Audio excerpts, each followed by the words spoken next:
வாழைப்பழத்தில் magnesium அதிகம் இருக்கிறது. நமது செரிமானத்திற்கு தேவையான நொதியை உற்பத்தி செய்யும்.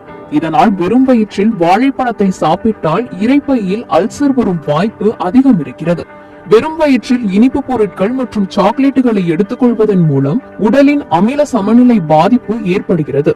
மேலும் சர்க்கரை நோய்க்கு இது வழிவகுக்கிறது. செயற்கை மற்றும் கார்பன் ஏற்றப்பட்ட குளிர்பானங்களை வெறும் வயிற்றில் மட்டுமில்லை, எப்போது குடித்தாலும் நன்மை கிடையாது.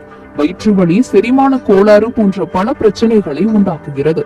வெறும் வயிற்றில் பால் பொருட்களை எடுத்துக்கொள்வதில் ஆபத்தில்லை என்றாலும் பாலின் முழு சத்து கிடைக்காமல் போகிறது. மேலும் மசாலா அதிகம் கலந்த உணவுகளை வெறும் வயிற்றில் சாப்பிடக்கூடாது. அது அல்சர் போன்ற பிரச்சனைகளை ஏற்படுத்தும்.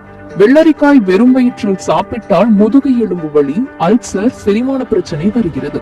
இதனால் உணவிற்கு பின்னால் இதை சாப்பிட வேண்டும். வயிற்றில் இந்த உணவுகளை சாப்பிட்டால் வரும் ஆபத்துகளை தெரிந்து கொள்ள